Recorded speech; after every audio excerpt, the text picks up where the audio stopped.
5 changes at the half from Mauricio Pochettino that seemed to at least stop the bleeding. And maybe the Swiss took their foot off the gas. But in the end, it ends 4-0 to the United States. Quite frankly, a historic defeat. Let's hear from the defeated manager, Mauricio Pochettino, after the game.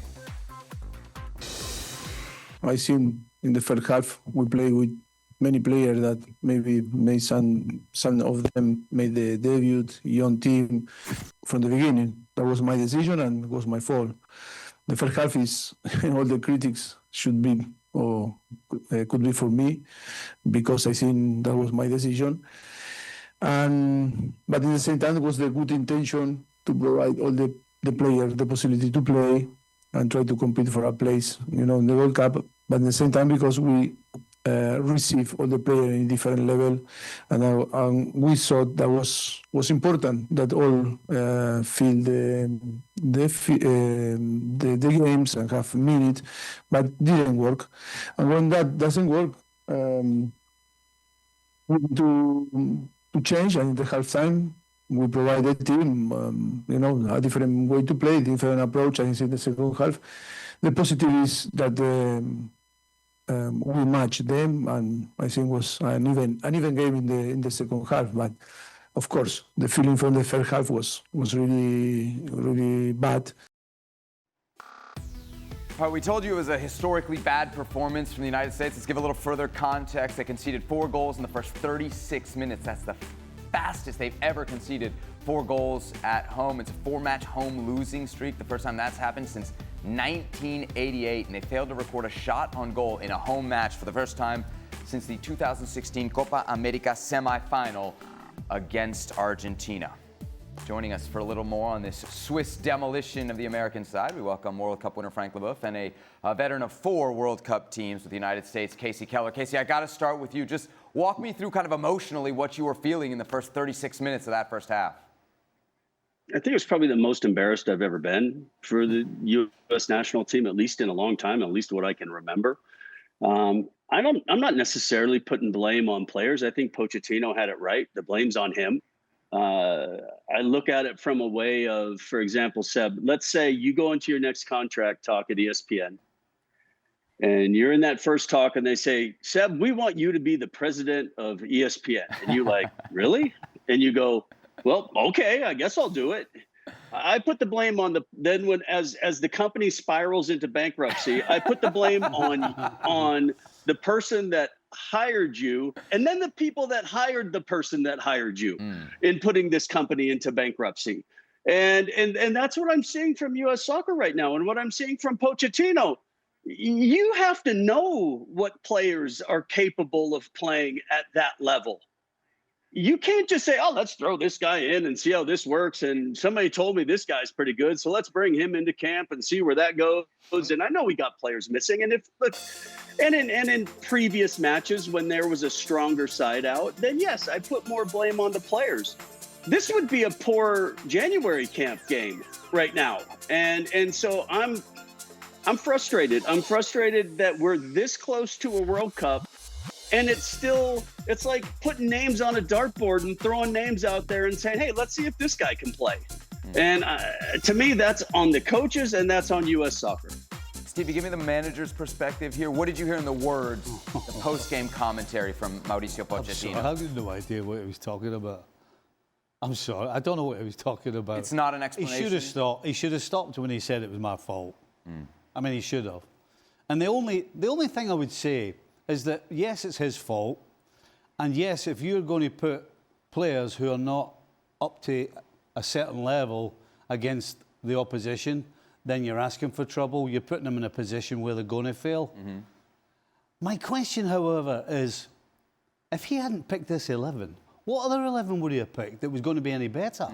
That is to me, that's the biggest conundrum. So I would push back just a little bit because I do believe that there were players. Obviously, like you don't have your Christian Pulisic, you don't have a Weston McKennie. Forget all the guys that are missing for the Pulisic. But there were choices made here. Cup. He's gone with an MLS heavy squad. He could have brought in a Joe Scally, who started virtually every game in the Bundesliga, a Josh Sargent, who scored a goal every other game in the Championship. Those are guys who have been a part of the group. Josh Sargent clearly has done something or said something. The fact that he doesn't want anything to do with them. So I think the miscalculation here is not just the guys that he's rolled out, but I could think you could make the argument. So let me throw this back the at you roster then. as a whole. So let me throw this back. So the US right now, if they had everybody fit, we're not sure what the starting 11 is, and if you pick a team, we're looking at it and going, it's not a team that's going to go far. But you need a squad. You don't just go to the World Cup with 11 players or 12 players. You need a squad. So in order to build a squad or to have a squad, you have to see who's capable and who's not. Now, there's no question. He found out last night that 98% of these aren't capable. But again, he doesn't have a squad then. Because there may be a couple, there may be a Joe Scally, there may be a couple that could have played last night that didn't.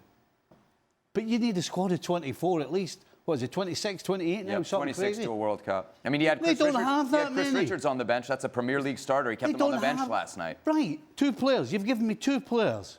But my point is, you have to find out who can and who can't. No question, the guys, most of them last night can't. That still gives you 2 huge questions. A, who's your starting 11, which we don't know. And B, how are you going to get a squad of 26, 28? Because right now they don't have one. The silver lining for Kasey, just so he can rest easy, that you are not going to be in charge at ESPN 7. Right, so we can all rest easy there. That hypothetical was so going we're all off the rails safe. there. I think from an outsider looking in. Yeah, what did you see from the American players last night? Because we've talked a lot about like a lack of commitment. Last night it looked like lack of quality.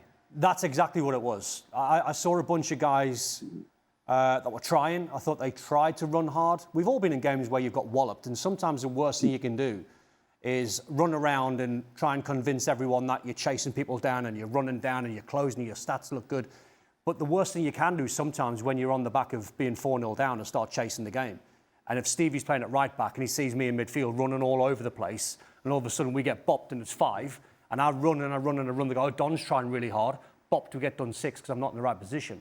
I just looked at a bunch of young kids and a bunch of players that are just not up to that level. Now, you guys can educate me who was on the bench, but what I would say, just to pick up on what Stevie said, because he's been a manager and I haven't, but I've been in squads. If you play too many, and I called them grade C, D players, there's every chance you're going to get hiding. I wonder why Pochettino didn't bring or put in a better starting 11, a stronger starting 11, i.e. 6 or 7 or 8 close to first-team players, and drip feed some younger players in, rather than going with a really, really young side or a really, really a bunch of guys that have not got a lot of caps behind them, because then... But that's my point, though. I know it is. That's what my point. They don't have 6, 7 or 8 who... But he said he's made a mistake, which means he did have another... In his mind, there was another move to make. You know, if you're picking a team... He's not saying it for that reason. If you're picking a team... He's taking the blame for the... He's taking the blame... Just saying, hey, the pool's bad, and I'm going to take the bullet. Anything and everything you want to throw, it's not the players, it's me. If you're picking a team... Is that the right move? Well, yeah. Yeah. It's the right move. Given the situation. And it's also true. If you're picking a team, you try to lean on a lot of experience to cover 3 or 4 younger players that you're going to put in the team. Frank, I see you nodding your head along to what Stevie's saying, or what it seems like Stevie's saying. What do you make of this situation for the United States? Well, I already said that when Pochettino signed. I think the only time for me that I blamed him is when he signed for that job, because I think it was too late. Because the reason I don't want to blame him, because he tries something, but the timing is too late. The federation, I don't know who decides to get a coach, a national team coach, has been made too late. And on top of it, you took somebody who knows nothing about the MLS, nothing about any American players. And I already say that when he signed, is the wrong choice, because he does another player. So what he does now, what he tries to do, is to get players, because when he got the so-called best players, he wasn't satisfied. But it's 1 year, 1 year before the World Cup. It's already too late to change something. So now he rushes anything, putting like 4 or 5 new players to see, and being smashed every game that he plays. So again, it should have been thought through, like maybe 3 years ago, and decided to prospect and to inject some players little by little. But it's too late. So it's a big revolution. But it's not going to work like that. It's getting worse and worse. And I don't know how they're gonna deal with that, because the World Cup is on the American land. So you have to produce And right now, they're not going to produce anything. Kasey, it's 4 straight losses. Right now, where's your confidence in Pochettino when it comes to doing what he has to do to get this team in the right place come the World Cup?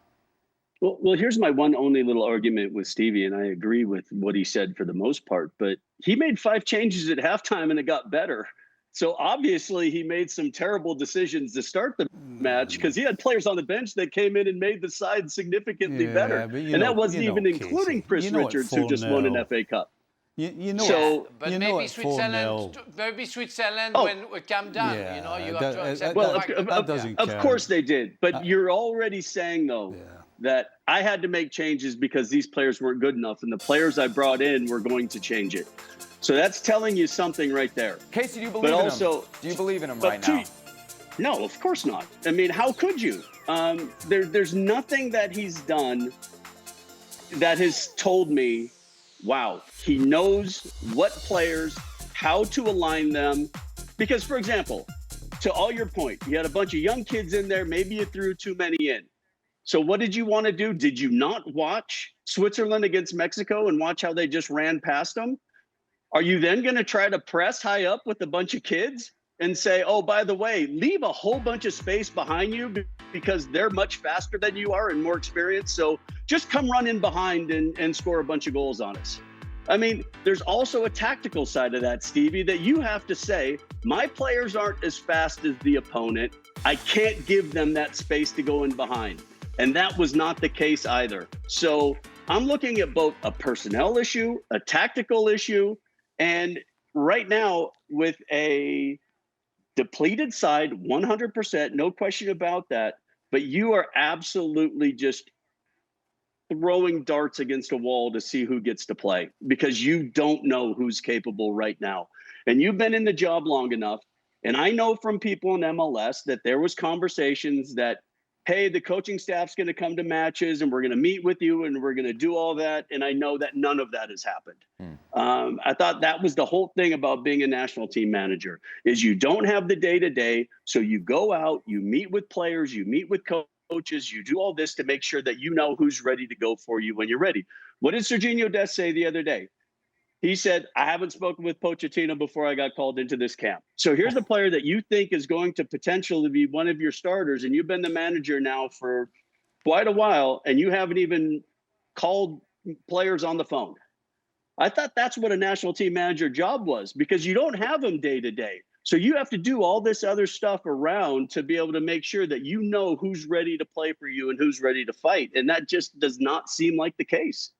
Kasey, Gold Cup starts on Sunday. Usually if the U.S. had a B or a C team and they were sent into the Gold Cup, we would still say expectations are at least get to the final, right? Having seen the performances, I guess in the Nations League, we can add those, the last 2 games.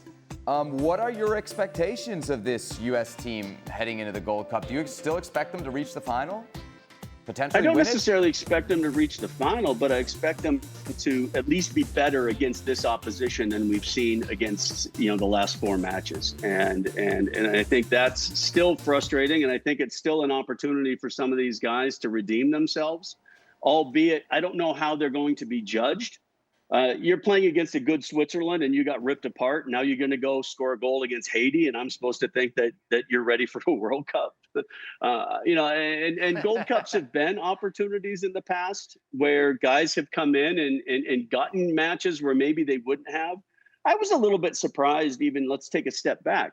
You had these 2 friendlies, which were going to be probably more competition than your group stage in Gold Cup.